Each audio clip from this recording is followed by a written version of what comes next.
Baiklah, Assalamualaikum warahmatullahi wabarakatuh. Halo teman-teman semua, apa kabar? Semoga kita selalu dalam keadaan sehat walafiat ya. Dan semoga kita selalu berada di dalam lindungan Allah Subhanahu wa Ta'ala. Amin, amin, amin ya Rabbal Alamin. Nah, jumpa lagi sama saya Salsabila. Pada pertemuan kali ini kita akan membahas materi analisis kompleks yang ke-10 dengan judul materinya yaitu ada integral fungsi elementer dan juga integral garis bilangan kompleks. Nah, mau tahu seperti apa? Bagaimana isi materi dari judul ini? Nah, mari kita bahas. Materi pertama yang akan kita bahas yaitu ada integral fungsi elementer.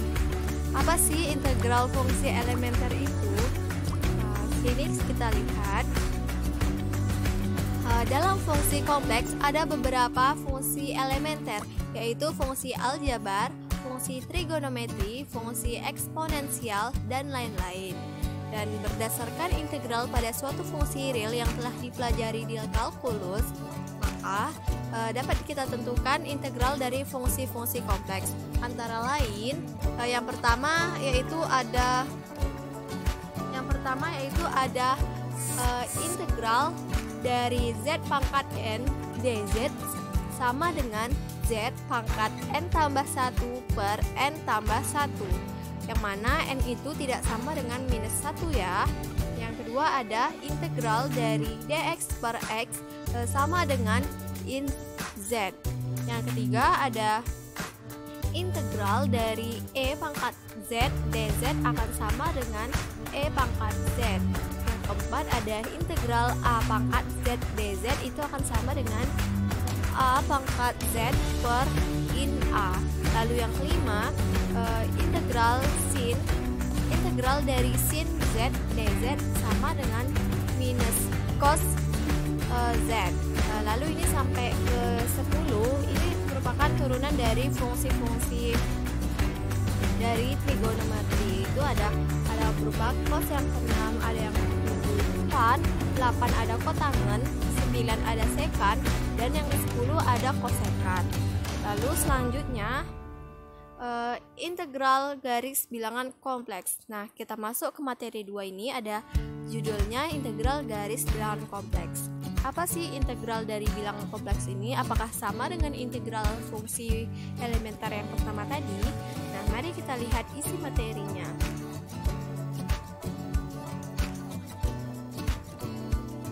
Nah, di sini misalkan zt sama dengan d, maka untuk c adalah fungsi kompleks dengan dominan real dari d, mana nilai anggota dari D ini adalah AB.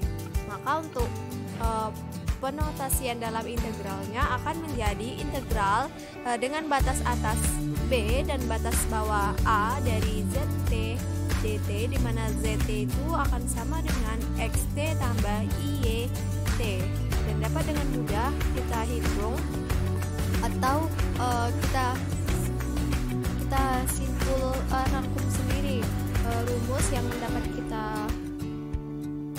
kita tahu.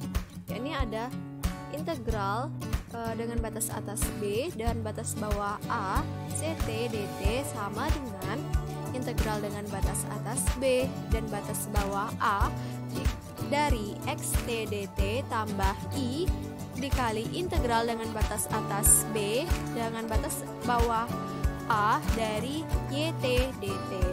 Nah, untuk contohnya dari penjabaran rumus ini itu ada di sini, sudah saya buatkan. Ada integral dengan batas atas 1 dan batas bawah 0 dari T. Nah, T ini adalah yang ZT ya, ZT dt-nya. Nah, berarti integral dengan batas atas 1 integral dengan batas atas 1 batas bawah 0 dari T tambah 1 tambah IT kuadrat. Nah, hasilnya adalah akan sama dengan 3/2 tambah I per 3. Lalu selanjutnya mengenai sifat-sifat integral garis. Misalkan K adalah sembarang konstan kompleks. Nah, ini kita misalkan dulu, kita ambil misalkan K itu adalah sembarang konstan dari bilangan kompleks. Maka untuk jika C tambah K itu adalah lintasan yang terdiri dari dua kurva mulus antara C dan K. Dan untuk FZ pengintegralannya pada sepanjang kurva C dan K akan berlaku. Yang pertama yaitu ini ada 5. Yang pertama ada integral C, integral dengan batas bawah C dari K FZ DZ sama dengan K integral dengan batas bawah C dari FZ DZ. Nah, yang kedua ada integral dengan batas bawah C dari FZ tambah GZ DZ itu akan sama dengan integral dengan batas bawah C dari FZ DZ ditambah integral dari batas bawah C GZ DZ. Berarti yang nomor 2 ini untuk hasilnya itu dia dijabarkan satu-satu seperti itu. Lalu yang ketiga ada integral dari batas bawah dengan batas bawah C tambah K dari FZ DZ itu akan sama dengan integral dengan batas bawah C dari FZ DZ ditambah integral dengan batas bawah K dari FZ DZ. Nah, begitu juga untuk yang nomor 4. Lalu yang nomor 5-nya, jika FZ itu terbatas di dalam C, yaitu ada terdapat M anggota dari bilangan real, sehingga untuk FZ itu akan kecil dari bilangan M. Untuk setiap nilai Z-nya ini, perhatikan nilai Z-nya ini adalah anggota dari bilangan C.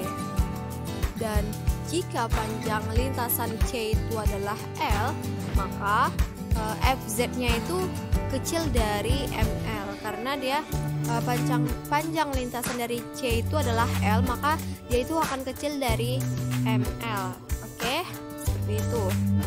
Nah, jadi sekian selesai materi kita pada analisis kompleks yang ke-10 ini. Semoga materi yang udah kita bahas tadi bisa berkah dan dapat ingat di pikiran kita, dan semoga kedepannya untuk materi selanjutnya kita diberikan kemudahan juga dalam mempelajarinya. Oke, saya akhiri. Wabillahi taufiq wal hidayah. Wassalamualaikum warahmatullahi wabarakatuh. Bye bye.